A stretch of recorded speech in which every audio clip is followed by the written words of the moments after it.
Good morning, good evening, good afternoon. Welcome to Virtual Book Club. I'm Benita Lee, and I'm streaming from Calgary, Alberta. These are my friends. Some I've never met in real life, but still, I'm calling you friends. This month, we're diving into All the Light We Cannot See by Anthony Doerr, a Pulitzer Prize winning novel that captures the beauty, resilience of the human spirit during World War II. The story follows Marie-Laure. Anyone can feel free to correct my French. A blind French girl navigating occupied France, and Werner, a German orphan whose talent with radios draws him into the heart of the Nazi regime. Their lives eventually intersect in ways that remind us of the light seen and unseen that connects us all. Tonight, we'll explore themes of tonight. Well, tonight, reference. We'll explore themes of resilience, morality, survival, and the small acts of kindness that shine brightest in dark times. It was also an instant New York Times bestseller winner and a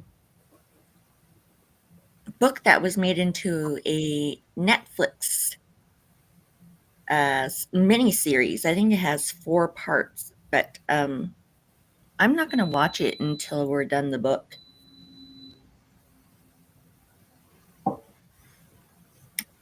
With me, I have these 4 gorgeous specimens of human beings who will announce their names and where they're streaming from. Hal, would you like to go first? Sure. Hal Garin, streaming from the United States, specifically in Central Florida.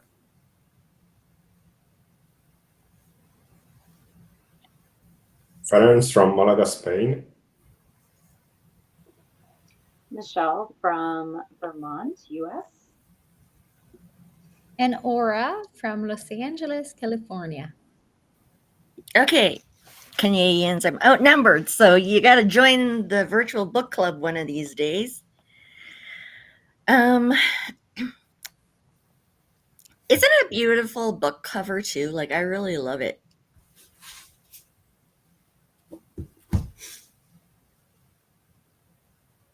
Yeah, I wonder if they used the actual Saint Malo in their Netflix series, like the background that we see. I wonder where they filmed. Don't know. So I think most of us are about, oh, I got to share the, you know what? I better share the link with Stephen.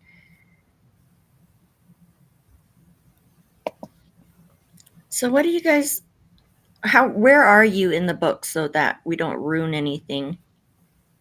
Because I already let out one spoiler. Did you notice? Oh, that's interesting. I am About 85% done. So I will probably finish it by the end of this weekend. Yay. Around 25%. I was able to get it from the online library apps, and I think today is the day it returned it on me. So I just went to check where I was bookmarked, and I don't know if that means I'm going to have to go find my spot again. But I think I'm missing chapters in, not really sure. But she just went to the museum in the one I was. Oh, okay. So that's just started. Yeah. Yeah, that's early on. Yep. Yeah, I haven't made it too far, but I was so excited to have it an audiobook that I had to go hurry up and re-reserve it so someone doesn't take it. Yeah, no, it's totally worth the read. And don't worry about spoiling it for me. I'm like Dory. My memory's gone. I just go around the bowl once and I'm like, I forgot about it already. It's okay. Me too. That's how I am with movies. I was gonna say I have other superpowers, right? We both do. The memorizing everything, not so much. Oh, Farron says the filming locations. Ooh, Budapest, Hungary, San Malo. Is that how you say it, Laura? France, Sapania, Hungary, Berlin, Germany, Villefranche de Rouge, Rouergue. Totally butchered that. Villefranche de Rouergue. Exactly the way you said it, Benita. Exactly. Exactly.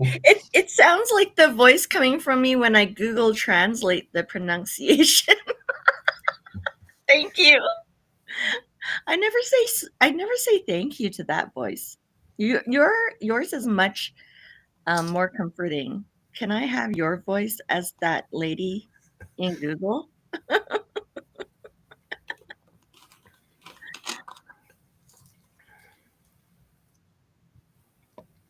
It's a beautiful town. If you ever go to France for summer, I recommend summertime between June and the end of September because it's lush and green. But Villefranche is a very beautiful town to visit. Oh. Yeah, no, I've been to Paris and I've been to Versailles, and I didn't get through all of the palace or the garden. I didn't get through all the garden. The palace I went through, it was very small because they were very small people, I guess. And my favorite place in France is Bordeaux. Yeah, it has become the beach Paris.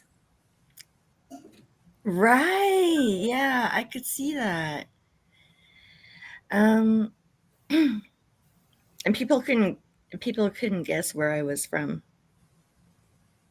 That a Canadian would be there. Did you It, it speak in was French? it was unfathomable to them. It's funny because when I go to France, obviously I speak in French, and they cannot guess that I'm from Belgium. They always think I'm from Canada. Interesting. Yeah, they like, oh, we couldn't guess you're from Belgium because they have um, a very specific idea on the Belgian accent, and Mm, a lot of people place the Belgian accent with the Brussels accent. right. But we have many different accents in the French speaking parts of Belgium, and so yeah, they they can't place that I'm from Belgium. And they think you're from Quebec. I'm Yeah, sorry. I'm sorry for the insult. no, it's all good. Actually, it's but it's funny because I when I speak French, I don't have neither the Quebec or the Montreal accent. So I'm always intrigued of like, Yeah, I don't think you do either. Yours is much nicer. It's classier. it's just different. Oh boy, yeah. Avril, wherever you are, you need to be on this call because you need to defend the East. Okay, let's change the topic, Benita. Okay, so Marie Laure is 12, and Werner is, where he comes from is so interesting too. Did you know I think you'll find out about it later if you're only just starting, but that Vole, that steel plant or the mine where he works later on, or he lives in the village of, that site is actually a museum now and it has become a UNESCO site. So that's interesting. That is interesting. Yeah. Very interesting. I didn't know that. Yeah, so we could actually like go visit and see the place where some of this book is written about and learn about the history. I mean, I think that's all interesting. This book got a lot of criticism from, I guess, people that were history buffs, because they didn't think he did enough research. But again, just like when we read That was the tattooist of Auschwitz was criticized a lot too. It's something I've mentioned before. I think of, I'm not a writer, so I'm always in awe of people who can write, books, and, the dedication to put that imagination and inspiration into, something like that takes so much time and effort. But when I reflect on it, I think historical fiction has got to be the hardest thing to write, because if it's history, you got to stick to the history. If it's fiction, you can make up whatever the heck you want. But here you sort of got to navigate through both. If it doesn't tell a compelling story that's made up, it's not interesting. And yet the historians will skewer you if they think you're not getting it right. yeah. And for the author, it can feel like a trade-off between like balancing historical authenticity versus drawing in like reader engagement, and how specific the author wants their audience to be. Do they want only history buffs in the strict sense, or do they also want to appeal to a broader audience, to make them interested in the historical context if they don't already know about it? What I've Right. liked about some of the other historical fiction books we've read so far is there's an author's endnote usually that kind of the author will try to explain where they stuck to history and where they took liberties, and it's always instructive to read that. And I was looking ahead, and this book, the author doesn't do that. Right. I mean, I treat it as a fiction more than I do a history book when it says historical fiction. So, I mean, not being a historian, I couldn't yeah. tell you, whether it's, how well it's sticking to true historical fact in telling a story. But I still learn history by reading it. I'm not going to recite it as if it's fact, but Right. it's educational. Mm-hmm. Is the Pulitzer only for fiction? I forget. Yeah, I think the Pulitzer is only for fiction. I It's don't more know. of I a have to fiction Google. thing. Yeah, so I mean, by virtue of winning the Pulitzer Prize, we have to kind of, you know, we have to let go of all of the accuracy. It is fiction, so the expectation shouldn't be that Yeah, you will learn all the facts, because if you want to do that, there are a lot of other ways to do that. right. So here we Fiction are. We is a are fiction. criticizing the critics. Well, I mean, if you want to write, again, I'm not an author, but if you want to write fiction, you have to bend history to fit the story you want to tell. Yeah. Because the story you want to tell, like I mean, I specifically think about, Kate Quinn books because I've read a couple of them more recently, and she'll blend characters. Like the person in the book is really a combination of two people who actually lived. But in expediency of telling the story, she'll explain why she chose to do that. Right, right. And she used real characters as well, whereas this one is made up characters. Like real people in her characters. Right. It was like the Stolen Queen, Fiona Davis's book. There were some real characters and some made up characters, and there were characters who were combinations of real people that she just took, literary license to tell the story she wanted to tell. Right. Well, I wonder, I'm gonna have to like Google any interviews with this Anthony Doerr now, to see, like how did he come up with his characters and like, um, I mean, so interesting, right? Yeah. I mean, I will say, and then I'm going to shut up and let other people talk, but I will say that I'm, I'm struggling with the book only from the standpoint that it's not something that, I enjoy reading it. I'm enjoying learning. It's a wonderfully told story. It's superbly written. Mhm. But it's not captivating to the point where I can't put it down, or I'm itching, to reach for this book, amongst the other ones I'm reading. It's, so it's, I would put it this way, some of the other historical fiction books we've read, I've been interested enough to want to read more by that author. I'm not putting, I'm as acclaimed as he is, and hopefully he's not listening. I don't mean to slight him. I'm I not did rushing. invite I'm not him. rushing to read another Anthony Doerr book. I did invite him. He's not here, so you're good. Okay.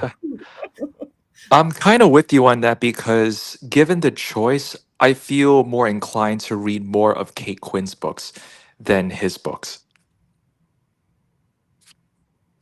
for this very reason. I don't remember if it was like unput downable for me.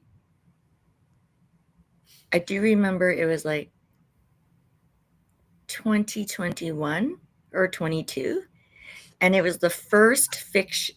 It was the first fiction book I had read in like decades. So it was like such a breath of fresh air. I don't remember anything else about it.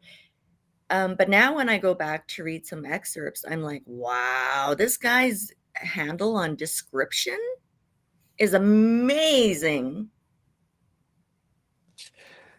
Is that to like criticize his writing style because he's a fantastic writer and he knows his stuff. I'll give him credit for that. But when I consider the the overall picture of like the topic, his writing style, the historical research and other literary elements like pacing and character development, plot development, and all that fun stuff. I would go with Kate Quinn if I had to pick between the two. Because for me, the overall experience is what matters. The overall reading experience. She spoiled everything for me. I like pulled everyone to her level. It's ridiculous. I like try to enjoy something. I'm like, not as good. Like, it's terrible.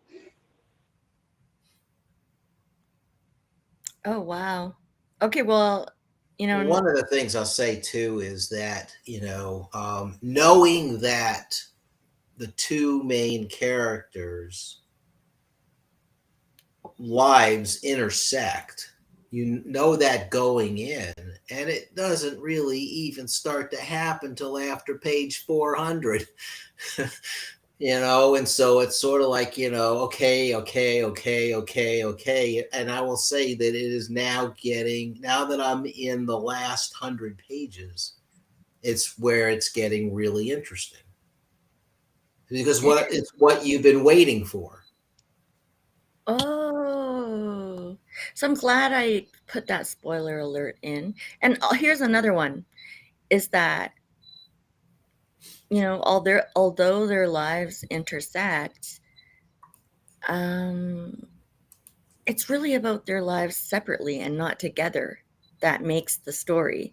So don't expect them to like intersect and then, run off into the sunset or something. It's like when they do intersect, which is way too long in the book, you realize that, oh, the book isn't about them intersecting. The book is about their separate lives in Germany and in France. Right. I was just about to ask if editors would have pushed on that fact while looking over the book, because I have a friend who's an author, and she said going through her first published book, like the editors are like critiquing, cut the pages down, like tighten this up, right? Trying to like really condense the storyline. And I was just going to ask that, but I think you just clarified for me. It's not about them together. Yeah, it's not. It's really I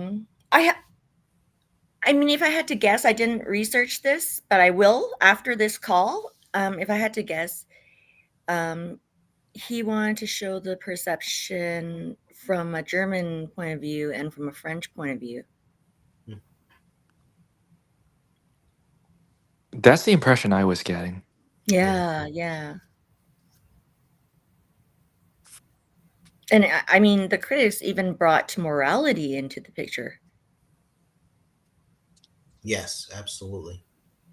So, I mean, which I think is really good for the times that we live in. I mean, just because you live in a certain country and you're of a different race doesn't mean you're a bad person.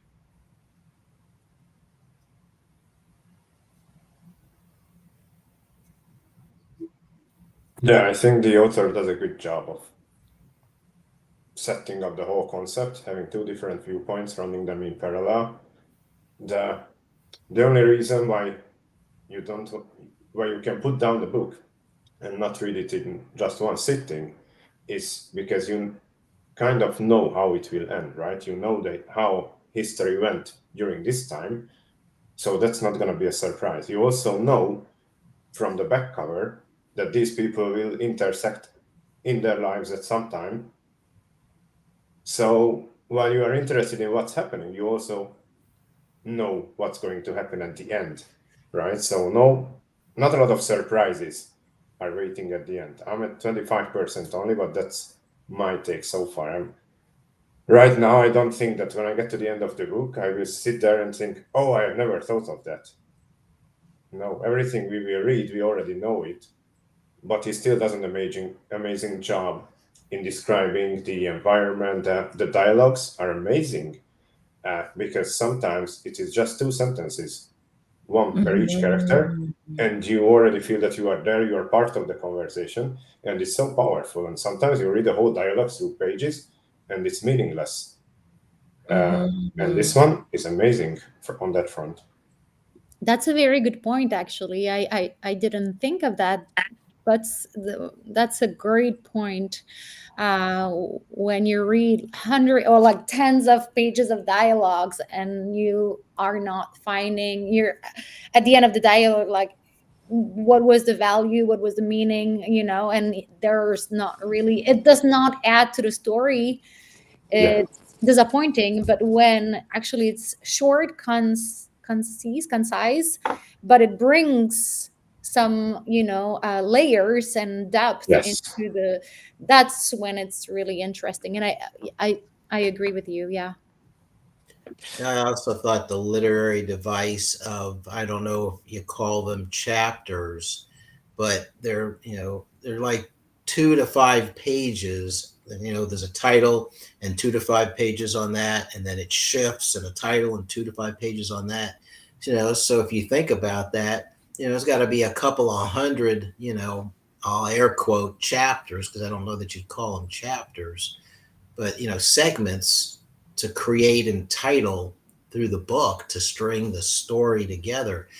And so it's a really interesting literary device. Where it works against the way I read is, I've got to read to like the end of a chapter. I've got to read to the end of a clear break, and having all these little breaks makes it easier for me to just put the book down. It's because the physical fiction book is one of the, is my bedtime reading. So I ignore the clock and just try to get to an end of a chapter, and this makes it easier to go, you know what, I'm tired, because there's so many breaks. Right, and you don't have to worry about like stopping in the middle of a chapter or a quarter way through a chapter, and then it feels awkward. Yeah, no, I think I liked that. It It's works. almost as it was thought in a way to be material for a script, like where you have you're going to divide a especially if you film based on a book, right, on, and especially if you're going to divide your script into specific sequences, because you're going to be filming in certain location, because this Right. will be filmed a certain way. It's almost as if it was a little thought that way. Yeah, I mean, do you know if that happens? Like, I I mean, don't know. Maybe it was like a secret intention, or, oh, or unconscious intention. right. Feels a Because little like that. I mean, he would have been writing in like during the pandemic. And Oh, this was published in yeah. 2014. Oh, why was it such a new thing during the pandemic for me, I wonder? No idea. Well, 2014 was so he was writing in the lead up to Russia annexing Crimea. So he was writing in war, or at the start of a war, about another war. Yeah, it's very interesting. Never even thought of that. I just Googled it. It took him 10 years to write that book. Wow. That is wild. Well, that's why That is I think wild. writing historical fiction, why it's so hard. It's not, to me, it's not sit down at, a computer, and just start typing what's in your head. If it's fiction, the story you develop after thinking about it and thinking about it and thinking about it, and then you start putting it to paper, and it's not history where, you're researching for years, but you're not writing it. I mean, Right. how many Wow. times would you have to read and reread and reread your own work over the course of 10 years? At least he had short chapters. To come back to what Michelle was saying, maybe it was originally because it took that long to write. Maybe indeed the publisher asked to kind of divide it in so small chapters. Maybe, I don't know. Mm. Maybe Yeah, that was the publishers. maybe. Yeah. It would be good to ask him. Yeah, let's invite him. But we won't let him watch this session. We won't provide what we said so far. We haven't done that in a long time. We haven't asked an author. I mean, like, we've never gotten a Pulitzer Prize winner on, or have we? Well, we've had authors that have won prizes, but not the Pulitzer. Simon Sinek is actually writing a new book right now. I'm not sure exactly. We think it's going to be about community and friendships. But maybe we could reach out to him to see if he would gladly join our VBC to talk about his book. Yeah, no, let's come together and write a proposal somehow. Like, we've read all of his books at VBC. Same here. Yeah, so I think, I don't know, like, and it would be interesting to see how much he wants to get paid too.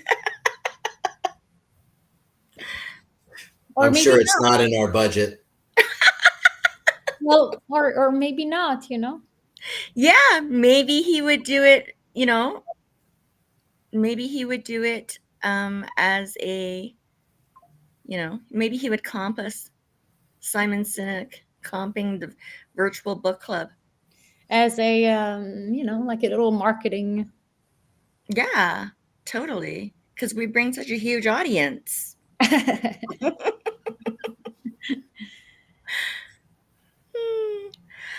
don't know. All we can do is ask. Yeah, and worst case is a no. Yeah, exactly. We can take no's. I take no all the time. And there is never a yes or a no that becomes a yes without a maybe in between. Yes, that's true. I borrowed that from House of Cards.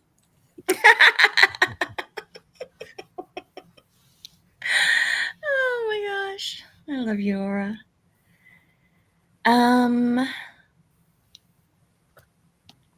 Okay. I gotta know, did Ference find the book in the book? Not yet.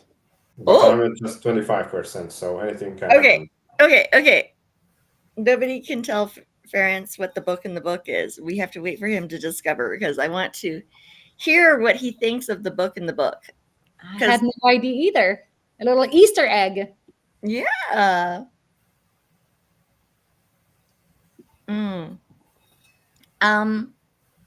I love the way he describes how, like, Marie Laurey gets around and gets to the museum. Like, he has like a virtual 3D board because she's blind. Right. Then our father created that for her. Mm-hmm. Yeah. He like carved out the pieces, right? Did he carve out Yep. the pieces? I just think that's like ingenious, and like I think that potentially we could use 3D printing for people that are sight impaired now for that. And I think that it would be a better learning mechanism than maybe some of the other ways that they try. And you might catch on faster if you're feeling it and then you're walking it. You know what I mean? Instead of just walking it. Yeah, you would have like a multi-sensorial Yeah. experience.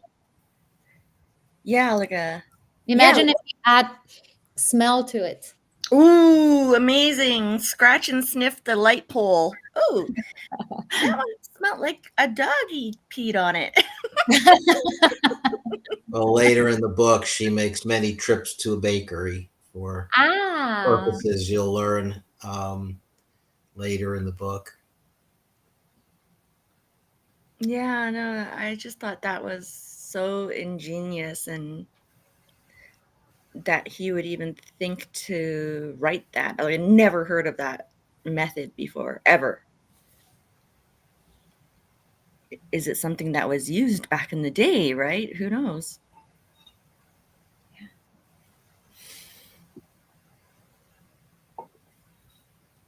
Well, I think Michelle's not going to be motivated to read this because she's just like, not Kate Quinn. Nah. Oh no, I'm very motivated because it was free, because it was through my library app, and I finally got one where I could reserve it when we were reading it. So now I'm committed to finishing this. And I do like it. I like the audiobook version of it. I feel like I'm able to like multitask while listening to it, which I know is not the way you should give books their attention. But for me, my brain likes to do more than one thing. So if I have monotony to do work-wise, having a book is really great to listen to. So I am ready, but all of this till a page 400 business has got me a little, oh no. So maybe I'll hit you up, Hal. Be like, just tell me what went on before next time. do we cheat like that? Are we good? Can we? At least No, I got because the into chapters are some of so it. short. Because Yeah. the chapters are so short, half the pages are blank. So it's only a 200-page book. Oh, that's funny. That's funny. Yeah, no. Have you ever read Kristen Hanna? Nope.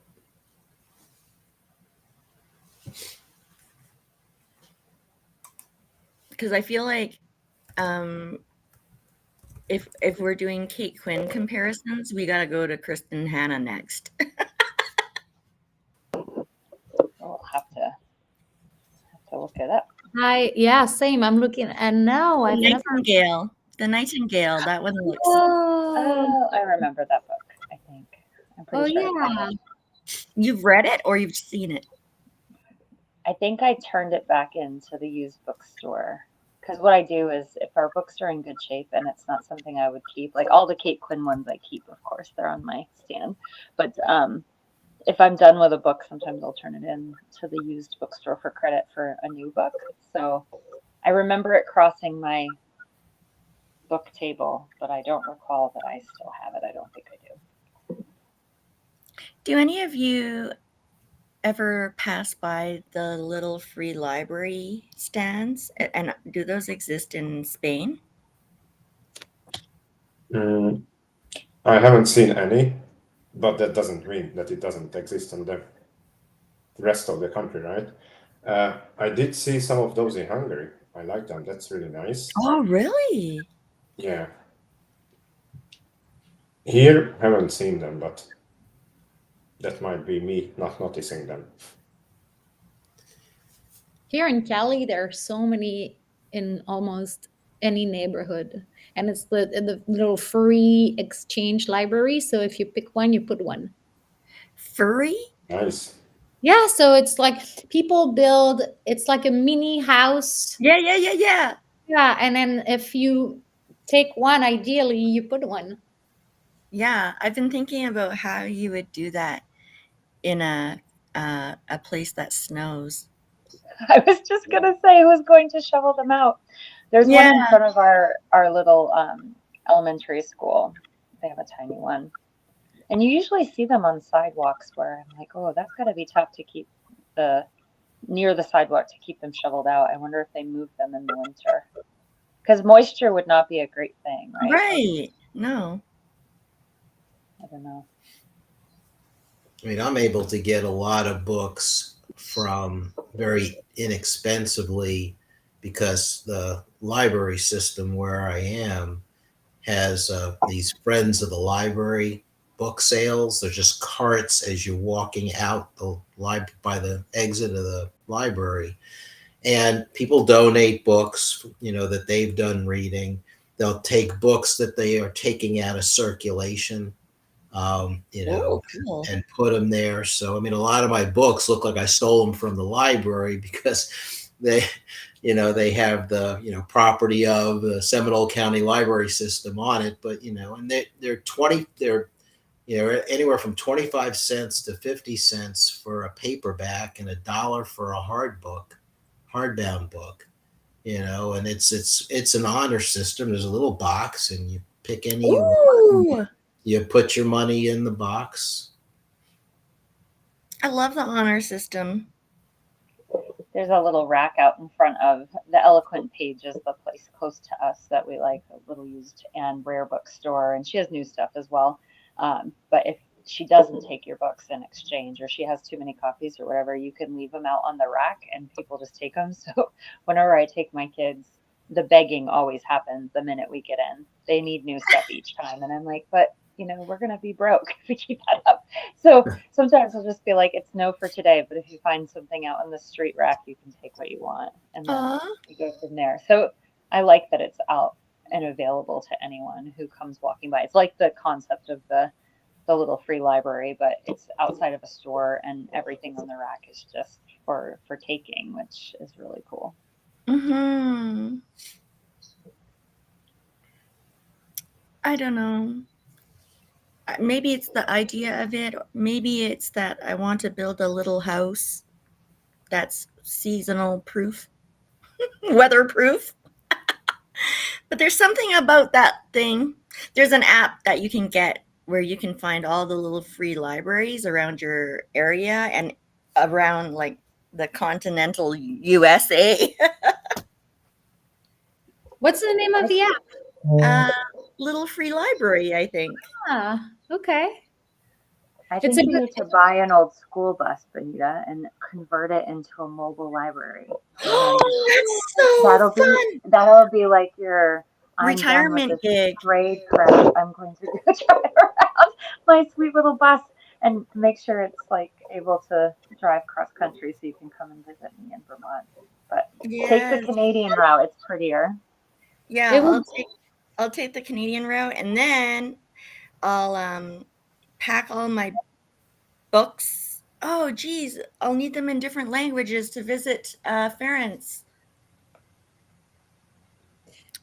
It would be the new magic bus. Instead of taking kids into like some sort of scientific experience, you would actually teach kids or the newest generation to experience and enjoy reading. Since we get them excited about books. Yeah, since we were seeing a decline. And then she runs an entire cargo plane because she's got to make it over to Spain. So she can't take her little bus. But she can take her little bus, so she gets a nose load and drives it on. This is what I'm coming. I mean, we've got this. I think you're enough logistics people. I'd like to be able to live in my so far I'm picturing like a scamper for me and my dog, and then I can tug like a 4x6 for the library that opens, and then I love it. Yeah, like I'll get in partnerships with local florists and stuff, and Oh, I'm telling you, look at the creativity go. Maybe it's time for a book, Benita. I can't wait to retire. I have this whole virtual book club cast to help me come up with ideas. Anyone else want a retirement plan? Just write the book club. We should have a PO. A plan could be that we could write a book all together. Oh, I love it. Let me know how that turns out. Hal, it can be possible. Like, what would this book be about? Reading and how we all started to get into reading and what it means to us, I guess. Let's let's start that book now. We only have 13 minutes. Um, and mine would just be like, I was one of those introverts that would rather stay home in my room and read than go outside and deal with people. I'm So with you. yeah, so I read and read and read, and like my parents had to like bang on the door and threaten me, like, stop reading, your eyes are gonna go bad, you need to eat dinner and go outside. So that's how mine started. When I was at university, oh yeah, sorry. When I was at university, I had a friend of mine, and we were both like book readers, and we were like, oh, let's write a book together. And so I would write a chapter, and then I would give my notebook to her. She would read what I had written, and then she would write the following chapter, and then we Oh, would I exchange that. love that. And then at the end, it was fun. We didn't do. I don't even know where that notebook is, and what we did with it. But the story became amazing, and I'm sure it's possible to do that. Oh, totally. I think it would be hilarious. We would just kill ourselves laughing. Steven, what's your Yes. story? Why are you such a bibliophile? Well, I've had a very long history with reading, just to say it succinctly. It was, it's been a part of my life since I was enrolled in ESL class when I was in first grade. Um, it was just part of my learning English at the time. My earliest memories of reading were picture books. The Very Hungry Caterpillar by Eric Carle. And each year, like at the library where I work, we always pay tribute to some major authors that have inspired our patrons and our readers. And we honor them by displaying some of their most prominent works, Carl included. And every time I see like our annual display of his books, I'm always reminded of these earliest memories and why I got into reading. Part of it was necessity. Part of it was also me just trying to find my way. I like that.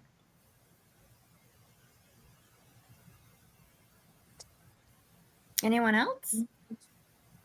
I'll go. Late bloomer into reading for fun. I was such a wet blanket about reading. Like it was always regulatory. It was always Oh, some technical thing for every single thing. It's the only thing I valued was some way of having it mean something. It had to have content and it had to be purposeful. Reading for fun was a waste of everyone's time. Why would you do that, right? This is like right. literally the young adult me was just like, no, I can't be bothered, right? As soon as I got through what I needed, nope, technical, and then picked up reading that wasn't that way, and it was not that long ago. And I think the first book for fun that really grabbed me was a Kate Quinn book, which is pretty, I know, I just love her. But the Alice Network to this day is still my very favorite one she has done. And I think it's because it was that one that grabbed me where I couldn't put the book down. I literally just kept reading and I was already tired and wanted to go to bed, but I had to do like one more chapter. I don't think anything had ever touched me like that, where I was like, oh, this is actually useful and lovely, and I really enjoyed it. So I've read that book more than once, which is from paperback, not audiobook. And I've actually had to skip chapters in the book, which is really funny because I'm just like, this is too much for me. It's too intense. And I don't know, Wow. it's like fast forwarding in a movie. I think it's just empath crap, to be honest, Benita. It's like, this is really deep. And even though it was historical fiction, it was based on such kind of crappy stuff that I was like, ooh, I don't want to read this. Skip a page. Nope, still bad. Skip a page. But yeah, so late bloomer. And then I got kind of interested in, hey, I could be doing some things with audiobooks, really change my scope of enjoying reading because I knew I could get it done even when I didn't always have the time to have a book in my hand. And it's just kind of taken off from there.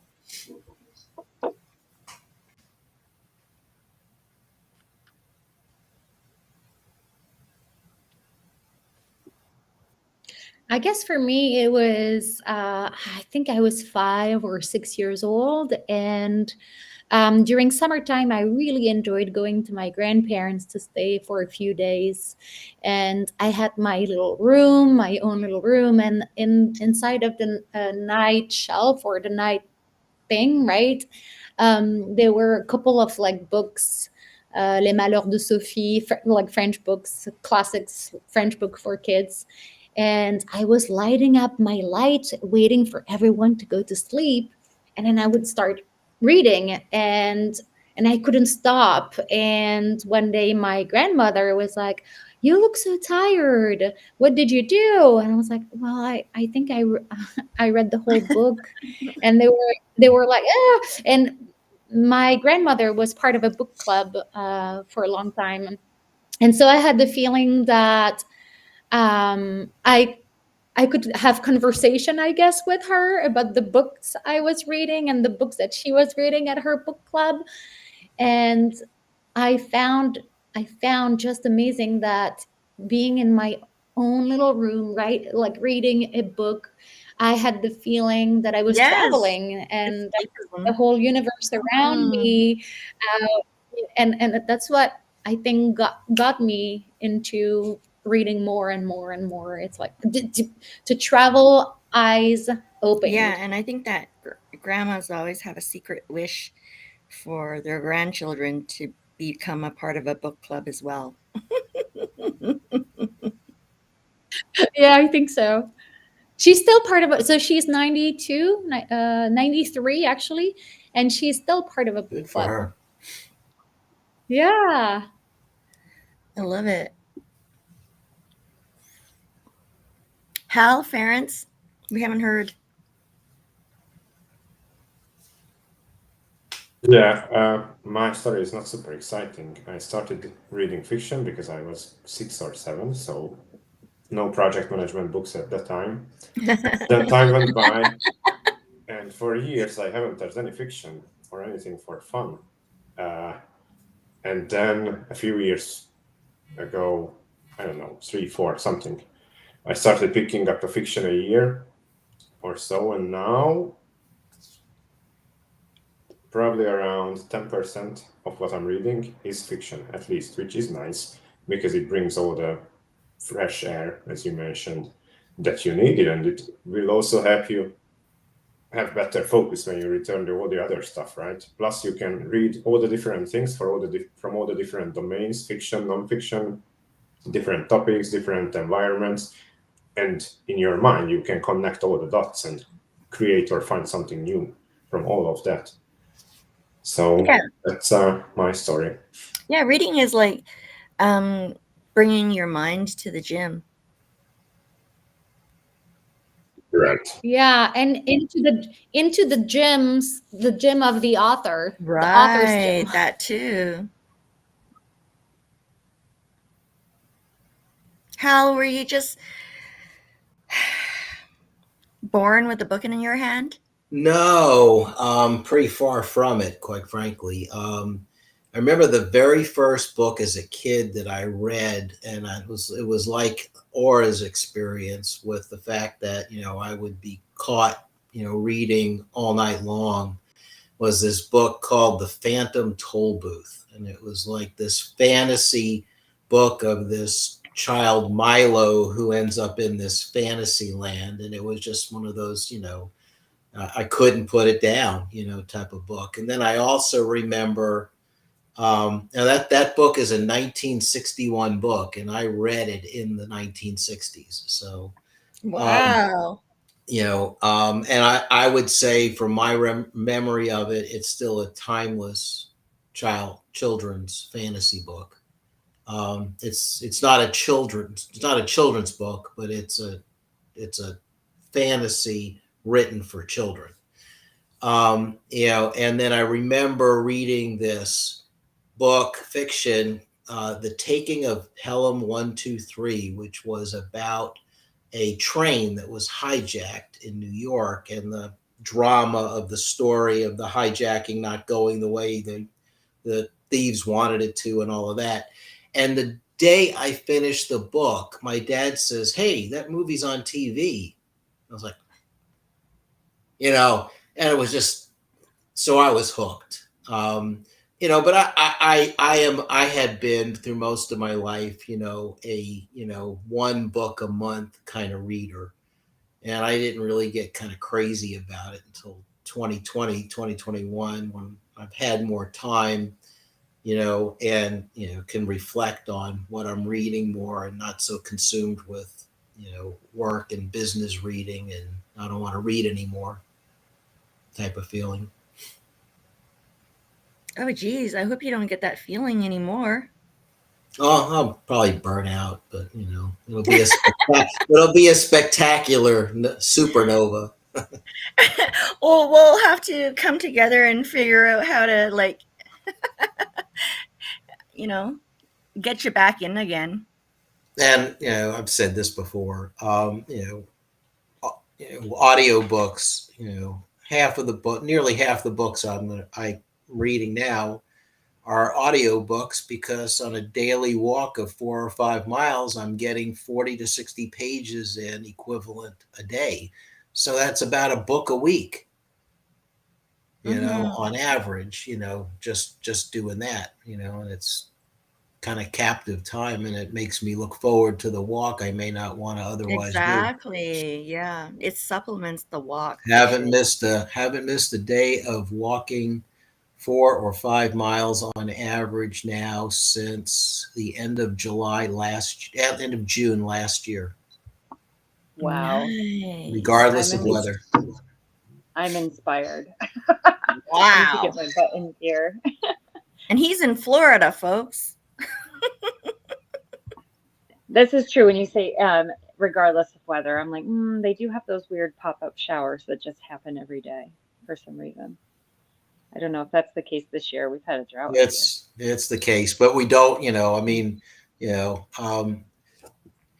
It ain't getting below 40 degrees, most of the time, and there ain't no snow. So, as long as you can deal with heat and humidity, there's really no reason why you can't go because of the weather. That would crush me, the heat and humidity part, but we're definitely feeling the weather drop up here. It's getting cold at night. It's coming. Yeah, no, this is a great wrap up to September and the announcement of Virtual Book Club's 5th birthday in October. So it was October 5th, 2020, that I was putting my golf clubs away in September, and then came up with this idea that I gotta make the fall fun.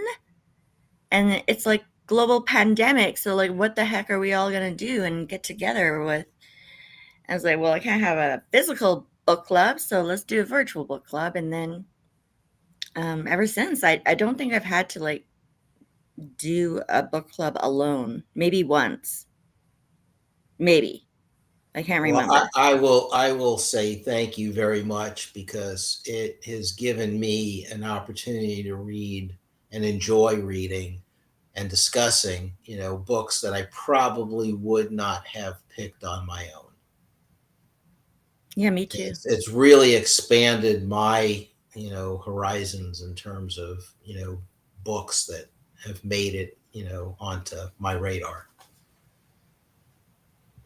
Right. For me, it's helped me carve time out to actually come to something like this, when it's so easy to just be like, I'm so busy today. But I look forward to just sitting and listening a lot, even if I haven't gotten through the book. I really appreciate the community. It's awesome. Same here. I'm glad. And with us coming from different backgrounds, different places, different Mhm. experiences, we all see different things in the exact same book. So that adds to the whole thing. And Oh, that's super totally. useful. Yeah, I love that part. Yeah. So that's our story. If you want to join a virtual book club, we are reading All the Light We Cannot See. And our next meeting is on September 27th, right? Same time. 24th. Oh, 24th. oopsie, I think I put that somewhere and now I got to go find it so that I can edit. Yeah, so September 24th, it's always on a Wednesday, usually it's every second Wednesday in a month because it's 2 Wednesdays a month. We read one book a month and then we discuss like we did here. So join us if you can for next time and you'll be part of like, what is it? The 20% of the population of the world that actually reads. Was that the stat? I can't remember. Leisure reading, yes, 20%. And Okay. women were about 23% and men were about 18%. There was a Oh, It's wow. historically been, as it's continued to decline over the last 20 years, it's almost consistently a 5 percentage point difference. Wow. Crazy. Well, I am so glad that you all came and will continue to come. We'll see you on the 24th. And I think we're voting for, okay, we have our October book. October is Turn the Ship Around by L. David Marquette, I think Right. is how you pronounce it. And we'll close the voting on the November book in the next day or two. Okay. So far, we have 5 or 6 people who have voted. So we usually do fiction and then nonfiction, and then fiction again. So there's a variety. I love that you all made it today. And we'll see you and talk to you soon. Bye. Take care. See you. Take care. Take care.